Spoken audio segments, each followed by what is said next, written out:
So Max Boot is a huge never Trumper, and a lot of you are going to write into me and say, "Why didn't you say this? Why didn't you say that? Why did you just let him say these things?" I told him that I disagreed with virtually everything that he said. He is still a never Trumper, which seems to me at this point absurd. Donald Trump, no matter what you feel about him, and no matter how he violates your sensibilities, is doing a terrific job. I think he is on the verge of becoming a genuinely great president, which is an amazing thing. Nothing I would have expected, everything I didn't expect. Boots has stood his ground. He's a guest on my show. I treated him like a guest. I let him speak his mind. You know what I think. You know how I feel. You get to hear me all the time, but it's worth listening to. I actually learned a lot of the never Trump mindset. He is the author of a new book, The Corrosion of Conservatism, Why I Left the Right. He's a senior fellow at the Council on Foreign Relations, a columnist for the Washington Post, and a global affairs analyst for CNN. Find out how never Trumpers remain never Trump. Listen to Max Boot. Max Boot, thank you so much for coming on. I appreciate it. Thanks for having me. The Corrosion of Conservatism, Why I Left the Right, a very impassioned book. I see things very differently, so I really want to hear your point of view and how you got to where you are. Let's start with why you became a conservative in the first place. Well, it's kind of a natural thing for me to become because I was an immigrant from the Soviet Union. So like a lot of other people fleeing communist countries, I was naturally drawn to the most conservative anti-communist movement in the United States, which was, of course, the Republican Party. And then growing up in the 1980s under Ronald Reagan, he made conservatism cool. He was the kind of conservative that I admired and wanted to become: optimistic, forward-looking, inclusive. He kind of typified conservatism for me, along with other heroes of mine growing up, folks like William F. Buckley and George Will. And that was how I became a conservative, and why I wound up writing a conservative column at the University of California at Berkeley for the student newspaper there in the late 80s, early 90s, and went on to work at the Wall Street Journal editorial page, write for commentary, serve as a foreign policy advisor for 3 Republican presidential candidates. So I've been, a part of the conservative movement pretty much my whole life. Those are very impressive conservative credentials. And anybody who writes, I went to Berkeley too a few years before you. Oh, yeah? Anyone who writes a conservative column for that paper is a brave man. Now, obviously, it's Donald Trump that has turned you away from this philosophy, that made you feel that you are an outsider to conservatism. Is that fair? I think that's definitely fair. I mean, when Donald Trump came on the scene and started running for president in the summer of 2015, I did not know a single conservative who had anything positive to say about him. Pretty much everybody on the right thought he was this clueless clown, this buffoon who did not deserve to be president of the United States. And so it's pretty shocking to me to see that now the Republican Party has embraced him, and a lot of conservatives who once had nothing bad to say about who once had nothing good to say about Donald Trump now have nothing bad to say about him, at least in public. I mean, it's been a startling turnaround, even though I think a lot of the original criticisms that people like me and many others made about his unfitness for the presidency have been amply borne out. And can you be more specific about that? How have they? I mean, just to put myself in position where I'm clear about where I stand, I had all the same feelings about Donald Trump. I gave him a clean slate when he was elected. I didn't see any other choice. And I did vote for him as opposed to Hillary. I have not seen what you just described. Can you be specific about what you've seen that makes you feel that the worst fears about him have been borne out? Well, I mean, it's a daily litany of outrages. I mean, this is somebody who says that he is in love with Kim Jong-un, who is one of the most vicious dictators on the planet. Somebody who lies an average of roughly 8 times a day, somebody who attacks the FBI as a cancer in our country, who tries to impede and obstruct the investigation of Russian interference in our election, which helped him to get elected, of course. Somebody who I think really caters to the most dangerous sentiments in our country, such as racism and nativism, calling African countries whole countries, saying that the Charlottesville protesters, the neo-Nazis there were good people on both sides. He, referring to Latino immigrants as animals who breed and infest our cities. locking up children of illegal immigrants, paying off a porn star, according to his own attorney who pleaded guilty to 8 felonies. Donald Trump is implicated in a conspiracy to violate federal campaign laws. Of course, Michael Cohen is one of only many people around Trump who has been ensnared in the criminal justice system, including his former campaign manager, Paul Manafort, his deputy campaign manager, Rick Gates, his former national security advisor, Mike Flynn. Now imagine what conservatives and Republicans would be saying if this were President Hillary Clinton, and so many of her senior officials have pleaded guilty to felonies and had even implicated the president in this kind of behavior, and the president were daily attacking the FBI and the Justice Department. Republicans would be in an uproar, and rightly so, but they give Donald Trump a pass. And in many cases, people like Devin Nunes are actually actively working with him to obstruct justice and to undermine the FBI and the Justice Department in ways that I think are unconscionable. Now, all that said, I mean, I will grant you, I think if you're looking at it from a conservative perspective, I mean, Donald Trump has done a few good things. And I think any Republican president would have cut taxes, would have appointed Supreme Court justices.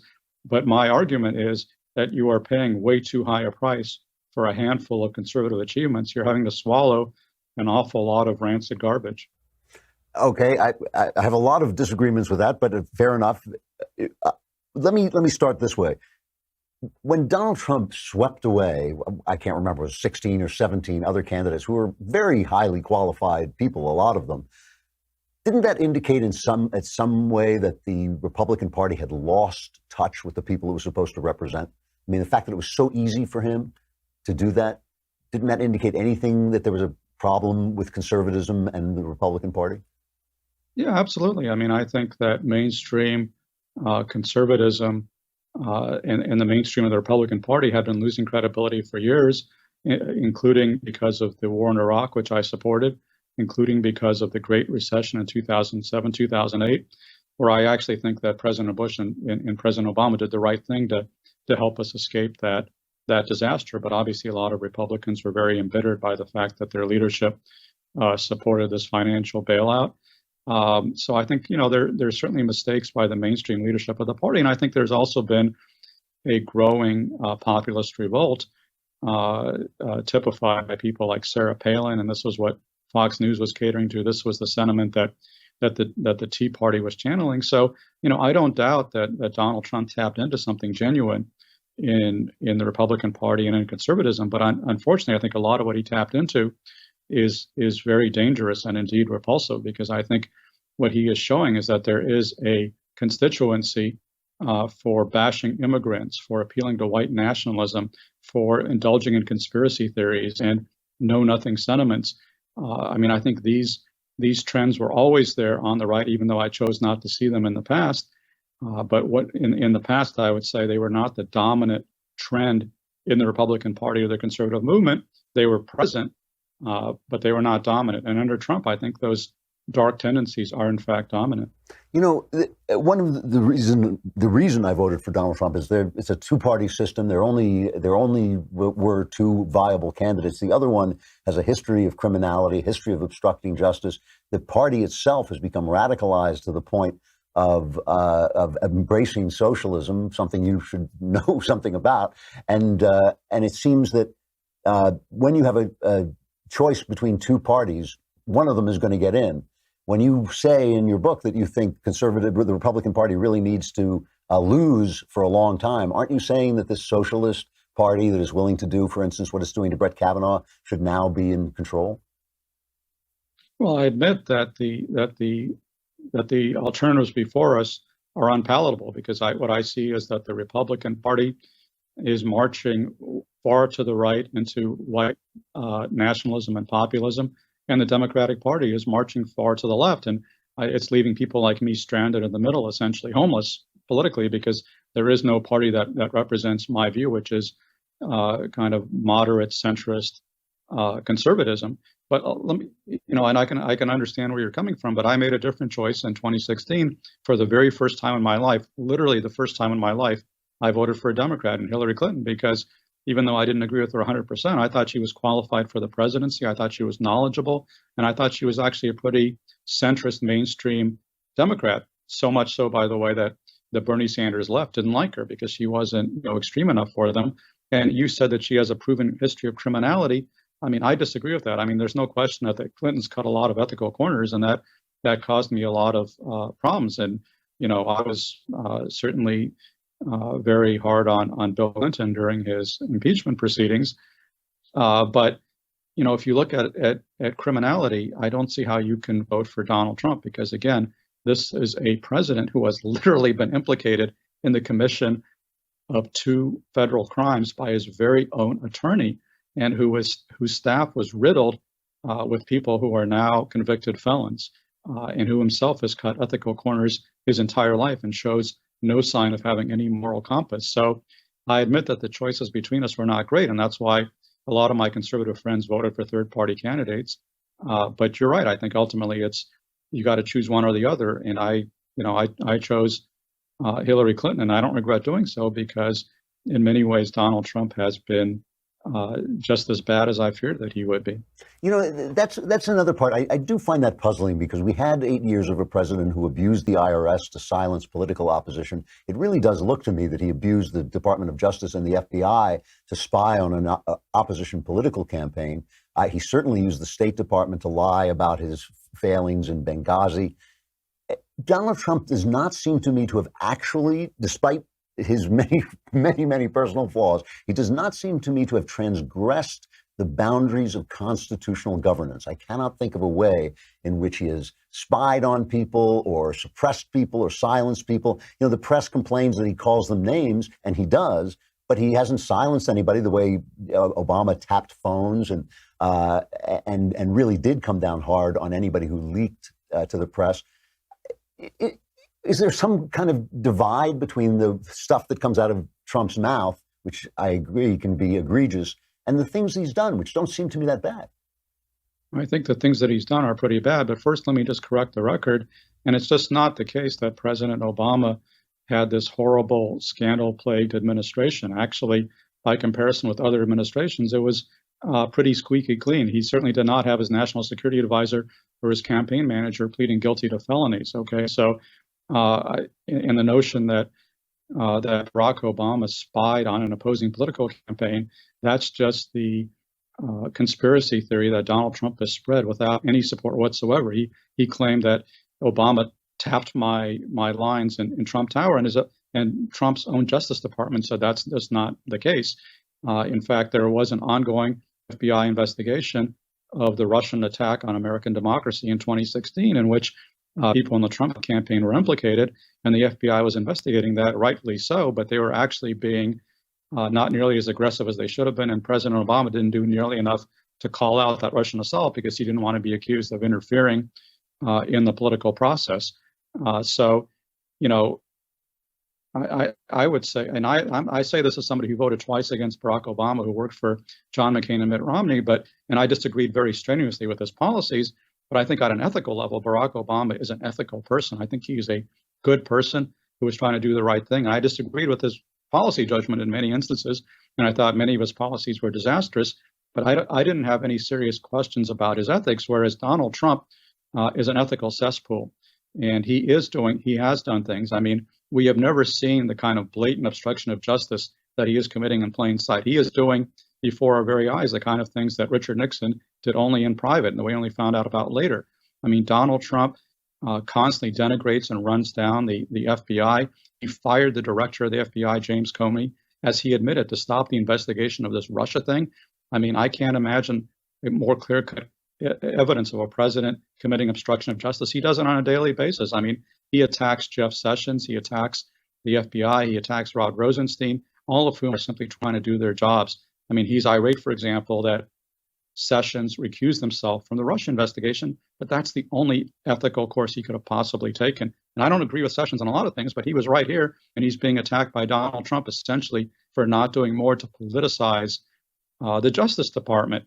When it comes to freedom of the press, I mean, he constantly calls the press the enemy of the American people, which is the kind of rhetoric previously used only by the likes of Hitler and Stalin, and he has tried to back it up. For example, he tried to get the Postmaster General to raise shipping rates for Amazon because he's irate that Amazon owns the Washington Post, where I'm a columnist, and the Washington Post runs items critical of him. So he's trying to punish a news organization that is critical of him.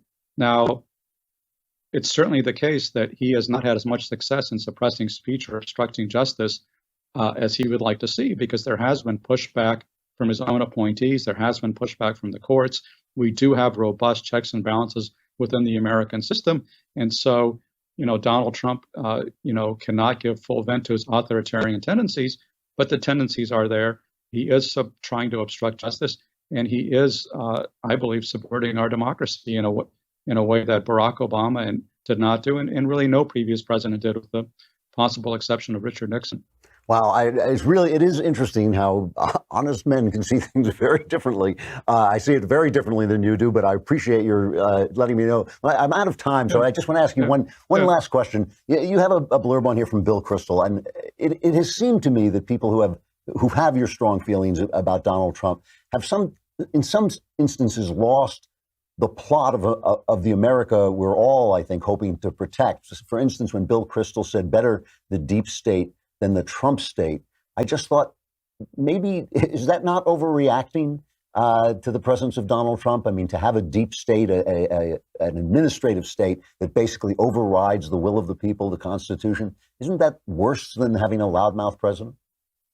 Well, I dislike this term, the deep state, that Donald Trump has introduced into our politics, which was previously used in places like Egypt and Turkey to refer to authoritarian tendencies among their militaries to basically subvert the rule of the people. That is not what is going on here. There is not a quote unquote deep state conspiracy against Donald Trump. What you see are dedicated civil servants and political appointees doing their best to uphold their oath to the Constitution and doing their best to try to protect America from a president who they believe, and I agree, is reckless and unfit to exercise the office.